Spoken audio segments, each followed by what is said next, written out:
잘 쉬셨어요? 다시 인사드리고 시작합니다. 친구 같은 아빠, 다정한 남편, 행복한 남자 박기혁입니다. 자, 오늘 두 번째 시간에는요, 직장 내 성희롱 예방에 대해서, 직장 내 성희롱이 뭔지, 또 어떻게 예방하는지에 대해서, 또 사례들을 가지고 이야기를 해보려고 합니다. 자, 먼저, 제가 질문을 먼저, 이야기를 먼저 하고 시작할게요.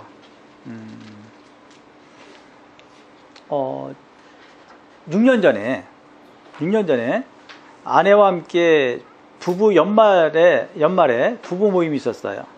부부 모임에 가서 아내를 소개하는 시간이 있었어요. 그래서 제가 이렇게 소개했습니다. 많은 사람들 앞에서. 이 세상에서 다시 태어난다 할지라도 저하고만 결혼하기 때는 김아무개입니다 라고 얘기를 했어요. 그랬더니 많은 사람들이 여기저기 야유를 보내시더라고요. 그 사회자가 눈치챘어요. 사회자가 다시 제 아내에게 물어봅니다. 다시 태어나도 이 남자와 결혼하겠습니까? 라고 물어봤어요. 제 아내가 뭐라고 답했을까요? 네, 제 아내의 답을 듣기 전에 여러분에게 한번 여쭤볼게요. 여러분, 다시 태어나도 지금의 내 아내와 남편 결혼할 수 있습니까? 손 들어보세요. 몇 분 계실 텐데, 계시잖아요. 이분께 갑니다. 하나, 둘, 셋. 우와, 대단하십니다. 예, 있어요. 계셔요. 제 아내가 이렇게 답했어요. 다시 태어나도 이 남자와 결혼하겠습니까? 라고 했을 때 제 아내가 네! 라고 답해줬어요. 전 그날의 스타였죠. 전 그날처럼 행복한 날이 없었어요. 연예인 된 기분이었어요. 그날 저에게 맡겨진 역할 한 서너 가지가 있었는데 그 역할을 너무나 잘 감당할 수 있었어요. 그날처럼 진짜 행복한 날이 없었죠. 돌아오는 차 속에서 제 아내가 저에게 귓속말로 이렇게 얘기하더라고요.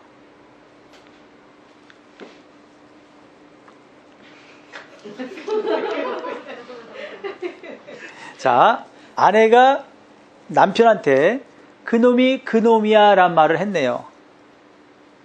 성희롱이 될까요? 된다 1번, 안 된다 2번을 선택해 주세요. 자, 성희롱이 된다 1번, 안 된다 2번. 하나, 둘, 셋. 1번. 1번. 네, 성희롱이 된다, 안 된다. 안 된다가 더 많네요. 네, 감사합니다. 내려주세요. 네. 정답은 좀 이따 공개하겠게요. 네.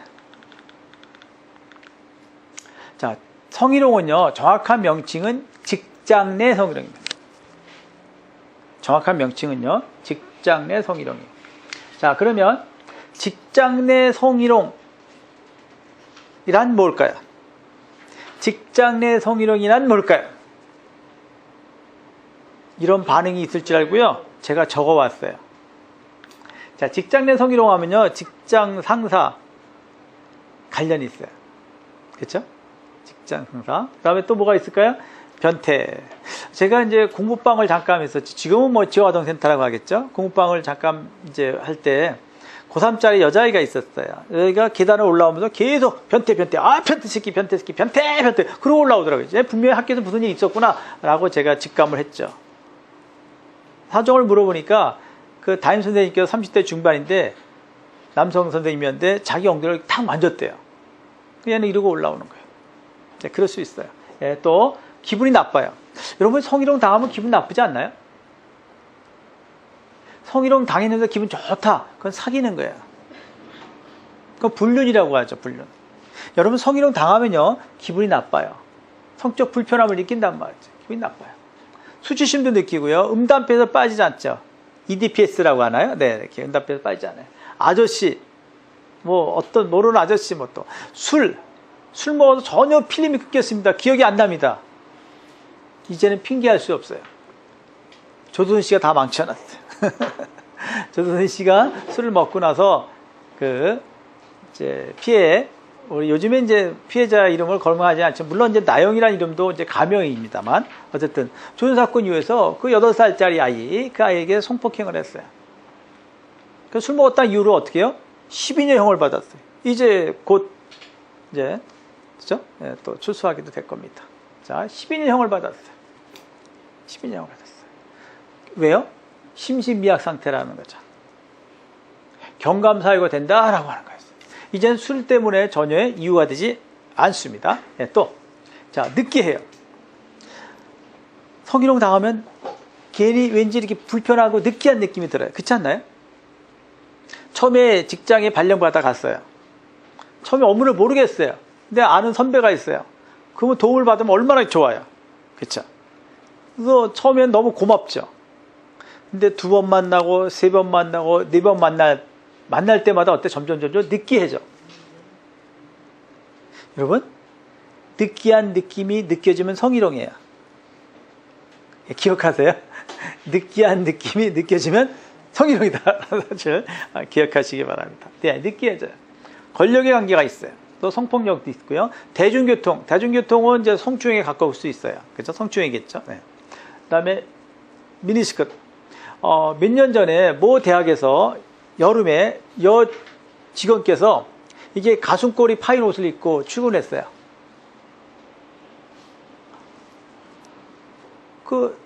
이제 복도를 지나가다가 어떻게 해요? 남자 선생님 만났어요. 인사를 했어요. 인사하다가 남자 선생님이 파인 가슴골을 봤어요. 성희롱이 될까요? 자, 또 엘리베이터 탔어요. 또 다른 남성을 만났어요. 남자 선생님을 만났어요. 교직원을 만났어요. 같이 인사하다가 또 그 남자 선생님도 파인 가슴골을 봤네요. 성희롱이 될까요? 네. 우리 인사할 때 어디를 보고 인사할까요? 상대방의 눈을 보고 인사하지 않나요? 눈을 보고 인사하다가 봤어요. 그쵸? 네. 그럼 뭐 땅만 쳐다보고 가야 될까요? 펜스 치고 가야 될까요? 여러분, 그런 걸 성희롱이라고 하지 않습니다. 자, 좁은 공간에서 뭘 줍다가 몸이 좀 닿다고 성희롱 했다고 하나요? 아니요. 성희롱은 합리적인 거죠. 그런데 엘리베이터에 탔던 남자 선생님이 여성이 내리니까 따라 내렸어요. 따라 내리면서 가면서 야 죽인다 김선생님 박선생님 와서 봐 완전히 추가적인 행동과 말이 있었어요. 완벽한 성희롱. 자, 우리가 인사하다가 이렇게 본 걸 가지고 성희롱이라고 하지 않습니다. 그렇죠? 근데 추가적인 말과 행동이 발생하면 반드시 성희롱이 되죠. 상대방의 모습을 인사하면서 봤는데 계속 뚫어지게 쳐다본다, 스캔한다. 그건 성희롱이 되겠죠. 그렇지 않나요? 뭐 인사하면서 이거를 뭐 성희롱했다면 진짜 우리는 그렇죠? 자, 합리적인 판단, 합리적인 관점에서가 성희롱이다라는 사실을 기억했으면 좋겠습니다. 손이 가요, 손이 가, 새우깡에 손. 새우깡에 손이 가는 게 아니라 손등에 손이 가는. 우리 대한민국의 최초의 성희롱 사건이 뭐냐면 서울대 신교수 사건이었어요. 90년 초, 93년도에 그 당시만 해도 이제 지식인들만, 많이 이제 배우신 분들만 컴퓨터를, PC를 먼저 경험했을 거 아니겠어요? 이게 아무도 이제 교수분께서 먼저 그 경험을 했겠죠. 그리고 조교한테 이제 PC를 가르쳐 준다고 해서 마우스에 올리게 하고 그 마우스 조교의 손 위에 본인의 손을 옮기면서 이제 가르치는 거였죠. 그러다 보니까 또 어깨도 접촉하고 또 신체 접촉하지 말라고 해도 계속 그랬죠. 자, 최초의 성희롱 사건이 바로 그 사건이었습니다. 자, 우리 성희롱에 대한 정의를 우리 국가인권에서 이렇게 정하고 있습니다. 한번 같이 읽어볼까요? 아마 많은 선생님들께서 이렇게 명확하게 알고 있지는 못한 것 같아서 같이 한번 읽어볼게요. 자, 성희롱이란 정확하게 뭐라고요? 직장 내 성희롱이에요. 예, 직장 내 근데 우리는 직장 내 성희롱에서 직장 내를 가로쳐놨어요. 그러니까 잘 읽어요, 안 읽어요? 잘 안 읽죠. 그래서 성희롱이라 하면 직장 내 성희롱이다 라는 사실이죠. 읽어봅니다. 시작. 업무, 고용, 기타 관계에서 공공기관의 종사자, 사용자 또는 근로자가 그 지위를 이용하거나 업무 등과 관련하여 성적 언동 등으로 성적 굴욕감 또는 혐오감을 느끼게 하거나 성적 언동 기타 요구 등에 대한 불응을 이유로 고용상의 불이익을 주는 것. 자, 이렇게 되어 있어요. 자, 우리 또 남녀고용 평등과 일가정 양립에 관한 법률에도 똑같이 이렇게 되어 있습니다. 자, 같은 맥락으로 이제 성희롱 즉 직장 내 성희롱에 대한 정의가 정리되어 있어요. 자, 그러면 한번 생각해 볼게요. 자, 어떤 조건이어야 된다고? 업무 고용 관계라고 했어요. 맞습니까? 직장 내 성희롱이란, 즉 성희롱이라 하는 것은 업무 고용 관계에서 일어나야 된다는 거죠. 업무 고용 관계, 즉 종사자 또 사용자, 근로자 서로 그런 근로 관계가 있어야 된다는 거죠. 그다음에 그 지위를 이용하거나 업무 등과 관련이 있어야 된다라고 하는 거죠. 좀 전에 제가 서두에서 제 아내가 저한테 그놈이 그놈이야 란 말 했을 때 많은 분들은 성희롱이다 라고 얘기하셨어요. 제가 제 아내를 고용했나요? 아니면 제 아내가 저를 고용했나요? 고용 업무 관계가 아니죠? 성희롱일까요? 아닐까요? 성희롱이 아닌 거죠. 자, 성희롱, 즉 직장 내 성희롱함은 업무 고용 관계가 있어야 된다는 거죠. 그러니까 대중교통에서 모르는 사람을 만났다. 이거 성희롱이라고 하는 말은 틀린 말이에요. 민원인을 대할 때는 성희롱이 맞습니다. 병원 의사가 환자를 대할 때 맞습니다. 그 민원인 이런 거는 이제 성희롱이 맞아요. 그러나 전혀 모르는 뭐 대중교통을 이용했을 때 버스 안에서 뭐 전철 안에서 이런 아주 그런 성희롱이 아닌 거죠. 성희롱이 아니라 그럴 때는 뭐가 될까요? 뭐 모욕, 뭐 명예훼손, 뭐 이런 게 될 수가 있겠죠. 뭐 직접 몸을 맞았다면 추행이 되겠죠. 그렇죠? 네. 자, 성희롱이라 하면 직장 내 성희롱이라고 하는 거고요. 직장 내 성희롱이라 하면 업무 고용 관계가 있어야 된다라고 하는 거예요. 이해되셨죠? 네, 예. 자, 그 다음에 성적 언동도로 뭘 느끼게 된다고요? 성적 굴욕감, 혐오감, 불편함을 느끼게 된다는 거예요. 혐오감, 굴욕감, 혐오감, 불편함 이런 것들을 느낄 때 우리는 직장 내 성희롱에 해당된다라고 하는 거예요. 꼭 그런 느낌을 받지 않았어도요. 만약에 뭐 인사발령을 막 엄한 데 낸다든지 이럴 때도 직장 내 성희롱에 해당됩니다. 어떤 조건을 지시는데 그 조건을 들을지 않았어요. 안마해달라든지 신체 접촉을 요구했을 때 안 들어줬어요. 그 이유로 해서 고용상의 불이익을 주는 것 이것도 바로 직장 내 성희롱에 해당된다라고 하는 거예요. 자, 그러면 이러한 법률의 제정은 이제 아까 말씀드린 신규 사건이 있었고요. 또 이런 법들, 뭐 국가인권협회나 남녀고용평등과 일가정간 이 법들에 의해서 반드시 직장에서는요 1년에 1시간 이상을 교육을 받도록 의무화했다라는 사실이죠. 자, 판단 기준은 어떨까요? 자, 첫 번째 피해자가 느끼는 거예요. 가해자는 난 장난으로 한 거예요. 그냥 분위기 좀 띄워보려고요. 아닌 거죠. 자, 뭐 좀 오래됐긴 했어요. 환경부 장관이 예하 사장님들 모셔놓고 브리핑을 받았어요. 여러분, 이렇게 고위직 앞에서 이렇게 브리핑을 할 때 어떨까요? 좀 경직돼 있지 않나요? 분위기가 어때요? 좀 짜지 않나요? 더군다나 사업계획서를 이렇게 보고할 때. 예. 그러니까 분위기가 많이 경직됐어요. 근데 보고회가 다 끝나고 나서 어떻게 해요? 식사 모임으로 이어졌어요. 어떤 한 사장님께서 그 분위기를 만회해 보겠다고 마이크를 자청했어요. 그리고는 노래를 불렀어요. 옛날 대학교 다니면서 불렀던 노래. 옛날 노래를 불렀어요. 여러분 혹시 옛날에 대학 다니면서 불렀던 노래 기억나세요? 다 노래가 가요가 있으면 그 가요의 가사대로 불렀어요? 개사해서 불렀어요? 개사해서 부르지 않았나요? 여성의 신체 부위를 딱 묘사한 노래를 불렀어요. 그분은 왜 노래 불렀다고요? 분위기를 띄워보려고. 분위기를 좀 경직된 분위기에 샤한 분위기를 만회해보려고. 그렇죠? 만회해보려고. 그렇죠? 그렇게 노래를 불렀어요. 근데 그 노래를 듣자마자 성희롱으로 재수했어요. 바로 옷 벗었어요. 자, 무슨 얘기일까요? 누구 관점이라고요? 피해자가 어떻게 생각하느냐라고 하는 게 중요한 거죠. 자, 어떤 분은요, 이렇게 해도 그런 사람이 있어요. 어떤 사람은 세게 때려도 아프지 않은 사람이 있어요. 뭐 엄살표 이게 아니에요. 사람마다 받아들이는 그 정도가 다 달라요. 그걸 우리 뭐라고 하죠? 감수성이라고 하는 거예요. 사람마다 받아들이는 그 정도가 다 달라요. 그 감수성이. 어떤 분 살짝 때도 아픈 사람이 있어요. 자, 그래서 내 마음 나도 모르는 거예요. 그런 시대 속에 살아가고 있잖아요. 더군다나 상대방의 마음을 어떻게 압니까? 상대방의 마음을 어떻게 아세요? 자, 상대방의 관점인 거죠. 나는 그런 의도가 없었어. 아니에요. 상대방의 불편하거나 성적 근력감을 느끼면 성희롱이 된다라는 사실이죠. 자, 상대방의 관점이고요. 원하지 않는 거지. 그렇죠? 원하지 않는 행위예요. 그 다음에 성적 굴욕감, 혐오감을 느껴야 돼. 불편함을 느껴야 되는 거예요. 자, 합리적인 판단이어야 된다라는 사실 기억했으면 좋겠어요. 자, 성립 조건은 그거죠. 고용상의 불이익을 주는 거예요.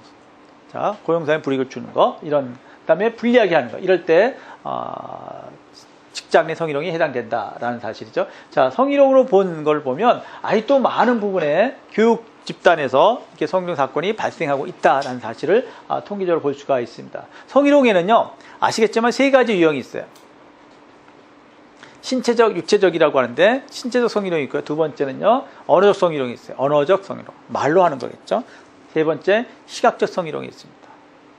육체적 성희롱은 뭐 아시겠지만 스킨십 하는 거예요. 원하지 않는 스킨십을 하는 거죠. 언어적은 말로 하는 거예요. 외모에 대한 표현. 여러분 특히 외모에 대한 표현을 하지 않는 게 좋습니다. 안 하셔야 돼요. 외모에 대한 표현은요, 거의 다가 어떻게 될까요? 직장 내 성희롱에 해당됩니다. 너 나 때문에 치마 입고 왔니? 외모에 대한 표현이죠. 남자친구 있니? 남자친구 있니는 뭐 맥락상으로 보면 뭐 그냥 물어볼 수도 있겠지만, 근데 앞뒤 전후로 볼 때 분명히 이거는 성적인 발언이었어요. 자, 외모에 대한 표현은 안 하시는 게 좋습니다. 외모의 표현은 반드시 언어적 성희롱으로 연관성이 상당히 높아요. 자, 그 다음에 시각적 성희롱이 있다는 거예요. 시각적 성은 뭘까요? 보여지는 거고요. 또 남을 보려고 하는 것들이겠죠. 예. 제가 강의를 마치고, 어느 이제 교육청에서 제 강의를 마치고, 제 강의를 마치고, 이제 그 담당 선생님께서 그 과장님한테 학목과장한테 소개하러 가는 시간이었어요. 소개하러 가는데, 저를 소개하러 가신 분이 먼저 앞서 가지 않았겠을까요? 앞서서 갔겠죠? 앞서서 갔는데, 노크하고 들어갔어요. 근데 제가 들어갈 때, 그때 급하게 일어나서 막 이렇게, 바지를 챙겨 입으시더라고요. 뒤따라간 내가 봤어요. 앞서 가신 선생님께서 안 보셨을까요? 시각적 성희롱. 자, 나 혼자 쓰는 모니터에 내 방에 누가 들어오려면 노크하고 들어와야 돼요. 나 혼자만 쓰는 방입니다. 모니터에 바탕화면에 누드사진을 깔아놨다. 시각적 성희롱의 제공자가 될까요? 됩니다. 나 혼자 쓰는 방이라 할지라도 그 공간이 어디예요? 개인 집이에요? 아니죠. 학교라고 하는, 우리 회사라고 하는 바운다리 안에 있죠. 반드시 시각적 성희롱. 누구라도 들어올 수가 있고요. 뭐 청소하러 들어올 수도, 결제받으러 들어올 수도, 누구라도 볼 수 있어요. 바로 시각적 성희롱의 제공자가 될 수 있다라고 하는 거죠. 네. 말씀드렸던 것처럼 이제 정리 한번 쭉 해보시면, 껴안는 것, 스킨십을 이제 성희롱이라 할 수 있고요. 신체 성희롱, 언어 성희롱 말로 하는 거죠. 특히 외모에 대한 거, 또 성적인 어떤 표현들, 이런 것들을 하지 않는 게 좋다라고 하는 것이고요. 회식 자리에서 술 따르라고 하는 말도 실질적으로 또 사례도 있었고요. 네. 그다음에 이제 성적 이런 것도 마찬가지고, 이제 시각적 성희롱. 뭐 사진, 지금은 그렇지 않겠지만 옛날에 이제 사진을 합성해서 보낸다든지 이런 것들 시각적 성희롱. 말씀드렸지만 모니터에 이렇게 바탕화면에 깔아놓는 이런 것들, 자기 혼자 본다고 하지만 집에서 하는 거 아니라 사적인 공간이 아니라 공적인 공간 아니겠어요? 회사, 학교, 그렇죠? 어떤 공공기관 이런 것들에 해당된다라는 사실 기억했으면 좋겠어요. 자, 성희롱일까요? 남에게 말했어요. 남에게 말했는데 당사자가 즉 뭐냐면 당사자 A한테 한 게 아니라 B한테 했어요. 근데 B가 A한테 그 말을 전해줬어요. 그래서 성희롱 될까요? 직접 이야기하지 않아도 성희롱이 되는 겁니다. 이해됐습니까? 직접 A라는 사람한테 직접 안 하고 B에게 했는데 B가 결국 A한테 누가 그렇게 얘기하더라 라고 하는 것도 직장 내 성희롱에 해당된다라는 사실이고요. 네. 여직원이 하면요. 해당되는 거죠. 말씀드리는 거죠. 우리가 성희롱에 대한 오해가 있어요. 성희롱은 남성이 여성에게 하는 거라고 생각해요. 아니에요. 여성이 여성에게, 혹은 여성이 남성에게도 성희롱할 수 있고요. 남성이 남성에게도 성희롱할 수 있습니다. 자, 말씀드렸던 것처럼 상대방이 나보다 힘이 약하다는 이유로 힘을 함부로 사용하는, 특히 성적인 힘을 함부로 사용하는 것을 우리는 직장 내 성희롱이다라고 얘기하는 거예요. 말씀드렸던 건 지금 최근에는 남성 피해자가 점점 증가하고 있다고요. 저는 이제 그 공공기관에 성고충처리위원, 외부위원으로 활동하고 있는데 갑자기 전화가 왔어요. 어떤 사건이 있다는 거예요. 그래서 모임을 좀 가져야 되겠다는 거죠. 모임을 가져야 되겠대요. 그래서 제가 이제 왜 그런지 내용을 좀 얘기해달라 했더니 여상사가 남성 자기 팀원한테 성적인 발언을 했던 거예요. 성기가 어쩌고저쩌고 이런 말을 좀 했던 거죠. 바로 직장 내 성희롱이죠. 맞지 않습니까? 자, 여성이 여성에게만이 아니라 상관없이 여성이 남성이 상관없이 자, 중요한 걸 뭘까요? 이제 우리가 남성에 의한 여성 피해자 이 구조를 이 잘못된 통념을 오해를 이제 내려놓으셔야 된다라는 거예요. 여성이 여성에게도 성희롱할 수 있다라는 거예요. 자, 성희롱은 행위자가 성희롱할 의도가 없어서 성희롱 아니다. 가해자가 가해자 행위자 같은 말이거든요. 법적인 거는 행위자라고 얘기합니다. 우리 쉽게 이제 가해자 얘기하죠. 행위자가 성희롱할 의도가 없었어요. 근데 피해자는 너무 불편해요. 성희롱 될까요? 네. 물론 되죠.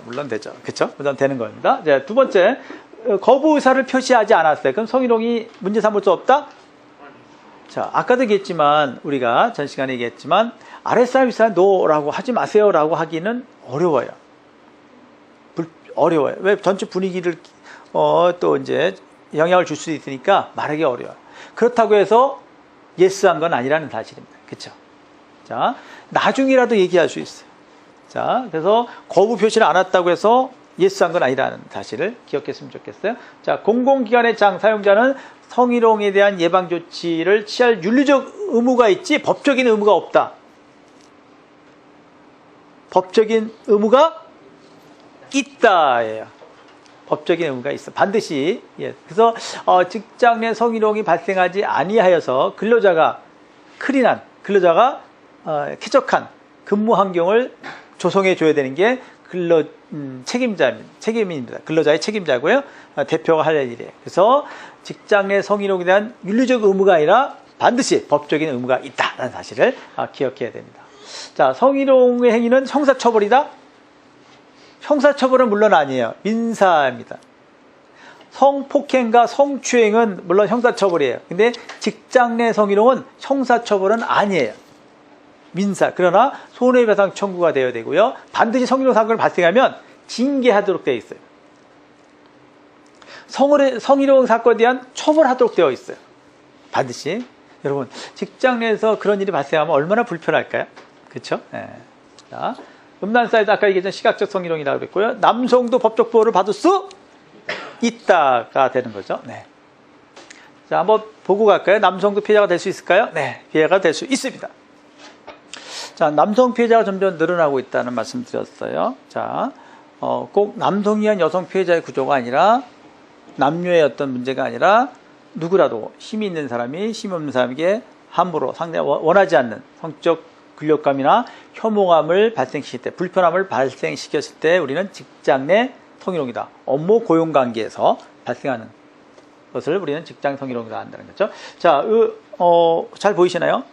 남성의 눈빛이 보이죠? 자, 성희롱이 될까요? 증거가 1번은요. 증거가 불충분이다. 성희롱이 아니다라고 하는 거고요. 2번은 명백한 성희롱이다. 여자들의 직감적으로 느낄 수 있다.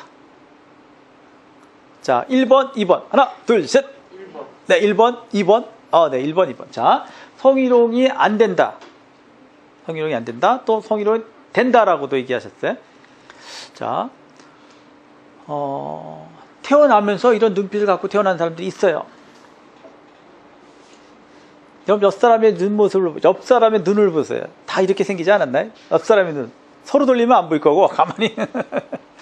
자, 이런 외모, 이렇게 외형적 이런 걸 가지고, 성희롱이다 판정하기는 좀 어렵죠. 예.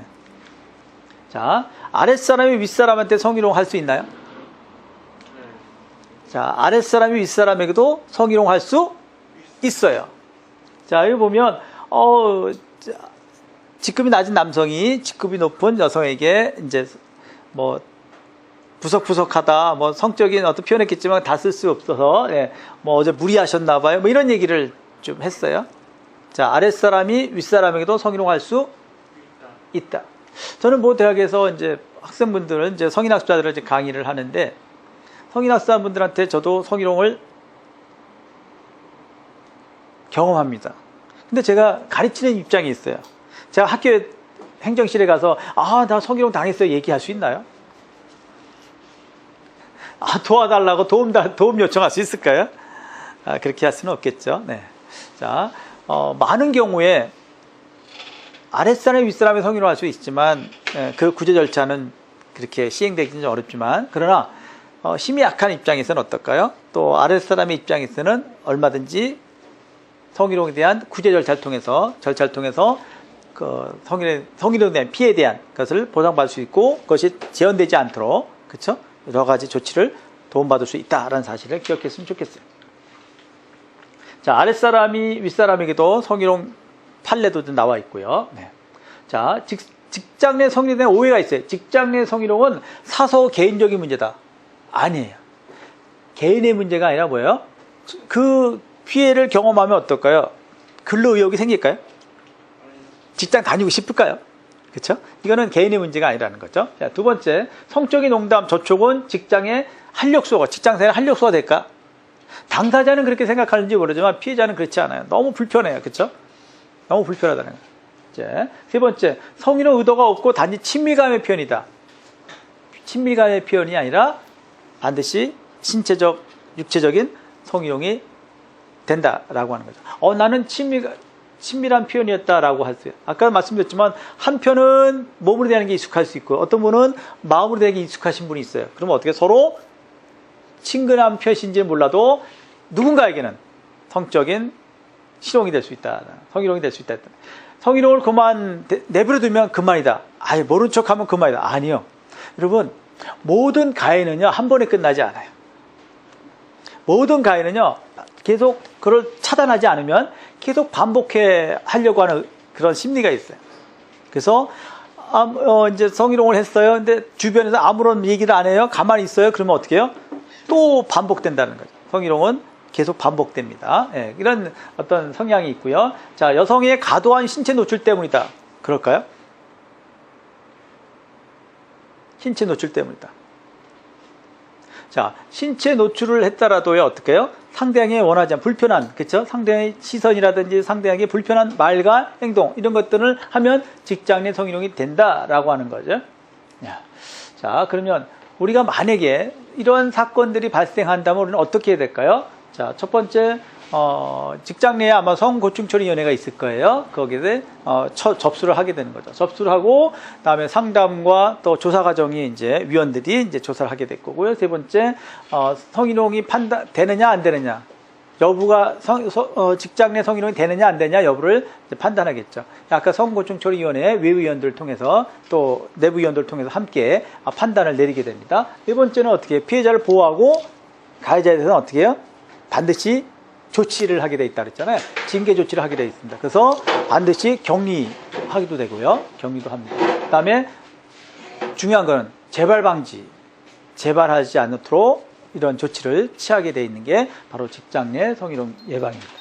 자, 이제 남은 시간 동안 저는 이제 성매매에 대해서 지금 얘기하고 마치려고 합니다. 우리 성매매는요, 아까도 말씀드렸지만 범죄 행위라고 얘기했어요. 성매매 방지법이 2004년도에 만들어집니다. 근데 그 법이 만들어지기 전까지 성매매 방지법이 만들어지기 전까지 어떤 일이 벌어졌을까요? 전 90년 초에 90년 중반에 직장을 다녔어요. 그때 제가 어느 날 집에다가 이런 전화를 한 적이 있어요. 저는 이제 딸 둘이 있다 그랬어요. 아내한테 전화 이렇게 했습니다. 아이들하고 절대 집 밖에 나오지 마라 라고 하는 전화를 했었어요. 왜냐하면 그때 인신매매범이 그렇게 극성을 부렸던 때예요.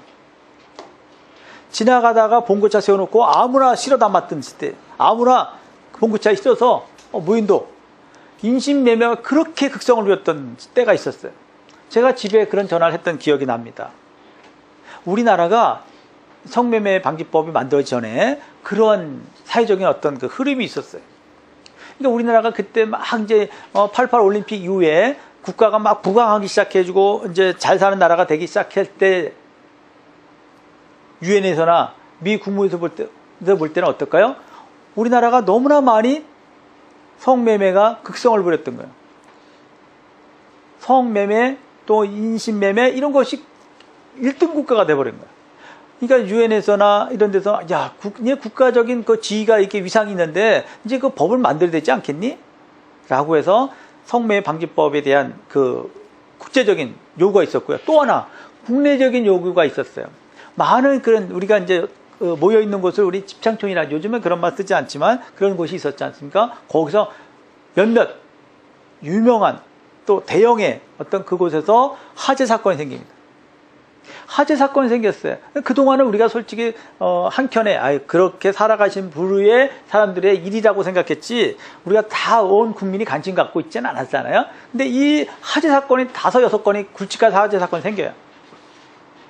그 화재 사건이 생기면서 뉴스화되면서 어떻게 나중에 알고 봤더니 바깥에서 시건장치가 되어 있는 거예요. 그러니까 외부로 출입이 못 되도록 감시, 학대, 감금, 착취, 억압, 비인권적이지 못한 폭력 이런 것들이 그 안에서 발생하고 있었던 거죠. 그래서 뉴스화되면서 여성운동, 노동운동, 시민운동 이렇게 하신 분들이 어떨까요? 문제제기를 좀 하기 시작했고 뉴스화되기 시작하면서 야 그런 곳이 있어서 그렇게 살아가고 있단 말이야. 이게 이제 공론화되기 시작하죠. 그래서 그분들에게도 인권이 있는데 그분들의 삶이 있는데 그래서 수없이 많은 일기장들이 막 이렇게 나와지면서 나도 집에 가고 싶다. 빨리 집에 가고 싶다. 내가 뭔 죄를 졌기 때문에 이런 그런 것들이 이제 이제 호소하는 이런 글들을 통해서 이제 우리 국내적으로도 이제는 그분들의 인권의 문제 한참 그때 우리 인권의 문제가 이제 부각되기 시작했던 때 있잖아요. 그래서 뭔가 법을 만들어야 되겠다라고 하는 국제적인 이유, 국내적인 어떤 사건과 상황들을 통해서 성매매 방지법이 만들어집니다. 물론 그전에도 성매매 관련된 금지되는 사항이 있었어요. 물론 그전에는 성매매란 말을 쓰지 않았어요. 윤락행위 방지법이라는 것이 60년 초에 만들어졌어요. 61년도에 법이 만들어졌다는 것은 상당히 오래된 법이에요. 그럼에도 불구하고 이 법에서 한 사람도 처벌된 사람이 없어요. 누구에게만 성을 파는 윤락이라는 표현을 썼죠. 매춘이라는 말을 썼어요. 그분들에게만 어떻게 해요? 보건소 갔다 와라, 건강하게 해라, 이렇게 해서. 어느 누구도 처벌된다는 한 사람도 없어요. 법은 있으나 만한 법이었죠. 자, 2004년 이후에 성매매 방지법을 통해서 이제 성매매는 범죄행위다. 이렇게 규정되기 시작을 합니다. 자, 2004년. 그래서, 벌써 이제 세월이 많이 흘렀네요. 예. 초기에는 성매매 방지법을 잘 만들었다. 그 지지를 좀 받았을까요? 아니요. 54%, 56%이 못 받았어요. 근데 10년이 지난 후에 아마 또 조사를 해봤겠죠. 거의 96%, 97%가 성매매에 대해서 성매매 방지법 잘 만들었다. 성매매는 금지된다라고 하는 국민적인 어떤 여론을 모을 수가 있었죠. 자, 성매매 방지법은 정의가 이렇습니다. 자, 정의 한번 읽어볼까요? 정의, 시작. 불특정인을 상대로 금품 그 밖의 재산상의 이익을 수수하거나 약속하는 거예요. 수수하거나 약속하는 거예요. 주고받거나 내가 내일 주겠다, 한 달 후에 주겠다 약속하는 거예요. 그러니까 외상도 된다는 거죠. 이제 하거나 성교행위 혹은 유사 성교행위를 하는 거 혹은 그 상대방이 되는 거 이런 거예요. 자, 그게 무슨 얘기일까요? 윤락행위 방지법은 성교행위로 국한시켰다면 성매매 방지법에서는 유사 성교행위까지 대딸방이라든지 키스방이라든지 그쵸? 귀청소방 이런 게 다 여기에 해당이 되는 겁니다. 자, 1년 이하의 징역, 300만 이하의 벌금이 있다. 이게 성매매 방지법이에요. 저는 이제 강의를 좀 마치고자 합니다. 이제까지 양성평등에 대한 이야기를 했고요. 성폭력에 대한 얘기를 좀 했고요. 그 다음에 직장 내 성희롱에 대한 이야기를 했고요. 그 다음에 성매매에 대한 이야기를 좀 했습니다. 자, 이러한 폭력들은 왜 일어날까라고 하는 거죠. 그래서 그 이후로 왜곡된 통념이 혹시 우리 안에 아직도 정리되지 못했을 때, 양성평등하지 아니할 때, 즉 상대방을 존중하거나 평등, 그 다음에 배려하거나 또 소통하는 문화가 좀 부족할 때, 그렇죠? 이럴 때 우리는 이러한 성폭력이든 성희롱이든 성매매든 발생할 수 있다라고 말씀드렸습니다. 자, 요즘에 가해자보다 더 나쁜 사람이 있다고 하죠. 뭐라고 하죠? 방관자. 정답이죠. 갑니다. 하나, 둘, 셋. 우와, 대단하십니다.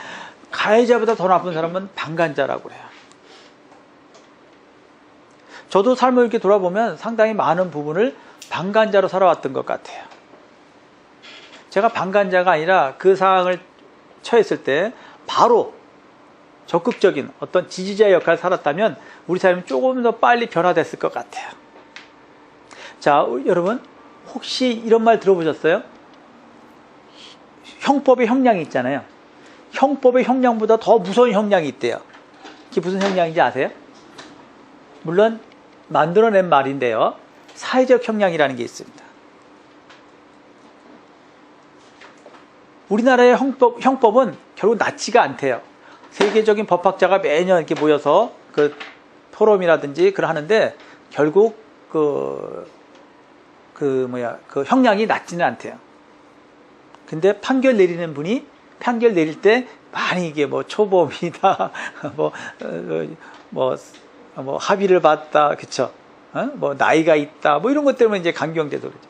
형량 자체는 낮지가 않대요. 그래서 자, 근데 그 형법의 형량보다 진짜 무서운 형량은 뭐라고요?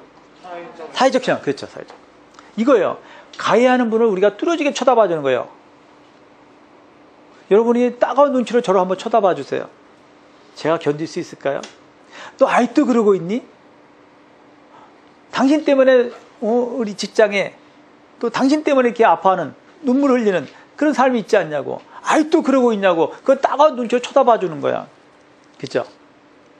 그 따가운 눈초리, 사회적 형량이 더 무섭다고 하네요. 근데 저는 저의 삶을 돌아봐도 상당히 방관자의 삶을 살았던 것 같아요. 자, 방관자가 되지 맙시다. 네. 저는 이제 마지막 노래하고 제 강의를 마치도록 하겠습니다. 양희은 씨가 불렀어요. 작은 연못이라고 노래입니다. 제가 끝절까지 다 부르면 예의가 아닌 것 같아서 앞소절만 잠깐 불러볼게요. 깊은 산호설길려 자그마한 연못엔 지금은 더러울만 고이고 아무것도 살지 않지만. 전 누가 불렀다는 것도 말씀드렸고요. 노래 제목도 말씀드렸어요. 같이 불러줄 줄 알았어요.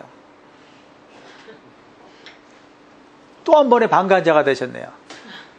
방관자가 되지 말자고 그렇게 외쳤건만. 네, 노래 잘 모르신다고 하더라고요. 네, 그 깊은 산 속에 작은 연못이 있었어요. 작은 연못에 누가 살고 있었다고요? 예쁜 물고기 2마리가 살고 있었어요. 그 안에서 힘의 관계가 성립될까요? 물론 성립되죠. 아, 저놈만 없으면 내 세상이에요. 자, 물어 뜯었어요. 저 물속에 상처가 났네요. 더 빨리 부식되고 썩어 들어가지 않을까요? 더 빨리 부패되지 않을까요? 한 마리가 결국 죽었어요. 혼자서 행복하게 살았을까요? 오염된 물, 부패되면 썩은 물을 먹고 그 한 마리마저 역시 얼마 지나지 않아서 죽고 말았어요. 그 연못에는 아무도 살고 있지 않다고는 노래 가사의 내용입니다. 누군가의 아픔과 피해는 결국 나에게 돌아오는 시대 속에 살아가고 있지 않나요? 나만 아니면 되나요? 우리 아이들만 아니면 되나요? 우리 아이들 둘러싸는 그 세력들이 있는데 말이죠. 누군가 아픔과 피해는 결국 나에게 돌아온다는 사실을 기억하고요. 방관자의 삶이 아니라 이제는 따가운 눈초로 사회적 형량을 우리가 그걸 쳐다봐 줄 때 더 이상 이런 것이 재발되지 않도록 해야 되는 것이 우리 직장 내에서도 필요하고 우리 사회생활에서도 필요하고 우리의 모든 관계망 속에서 이루어져야 된다라고 생각을 합니다. 자, 저는 이제 마지막 멘트를 하고 강의를 마치려고 합니다. 자, 우리 같이 한번 읽어볼까요? 미국의 유명한 가정사역자 데니스 레인이 한 말인데요. 같이 한번 읽어볼게요. 시작. 우리는 낭떠러지 아래 응급차가 되기보다 낭떠러지에 울타리가 되고 싶다. 네. 자, 강사로서 마지막 질문을 드리겠습니다. 2글자입니다. 땡땡 하자, 땡땡 하는 것만큼 중요한 게 없다. 정답! 예방. 야, 정답 나오셨네요. 바로 갑니다. 하나, 둘, 셋. 우와, 대단하십니다. 예. 예방하는 것만큼 중요한 게 없다. 그렇죠? 예방하는 것만큼 중요한 게 없다. 자, 울타리가 되자라고 했어요. 자, 울타리가 되자. 피해자를 우리는 나무라거나 그쵸? 피해자 유발론으로 가고 있지 않나요? 오히려 피해자가 무슨 잘못이 있겠어요? 자, 이렇게 지지해주는 울타리 역할을 해줄 때 우리 사회는 조금은 행복한 그쵸? 그런 사회, 또 성평등한 사회, 마음껏 나의 능력을 발휘할 수 있는 그런 사회가 될 수 있다. 직장 내에서 만약에 성경 사건이 생기면 그 회사의 경쟁력은 상대적으로 어떻게 해요? 떨어지지 않을까요? 경쟁사와 떨어지지 않겠나요? 우리 학교라고 하는 공동체 안에 만약에 그런 일이 발생하면 어떨까요? 우리가 학교라고 하는 또 교사라고 하는 그 이미지에 상당한 이미지가 실추되지 않을까요? 그렇죠? 아이들을 또 이렇게 선한 영향을 끼쳐야 되는 우리 입장에서도 또 그럴 것도 같아요. 자, 어쨌든 이제 직장 내 성희롱 없는, 또 성폭력 없는, 또 성매매 없는, 더 나아가서 모든 이러한 폭력들이 사라지는 그날을 향해서 우리 모두가 한번 힘써가야 될 거라고 생각하고요. 그러기 위해서 우리가 성평등의식, 양성평등의식, 성별 격차에 대한 어떤 감수성 이런 것들을 발휘했으면 좋겠다라고 생각합니다. 혹시 마지막으로 질문 안 받겠습니다. 자, 지금까지 친구 같은 아빠, 다정한 남편, 행복한 남자 박기혁입니다.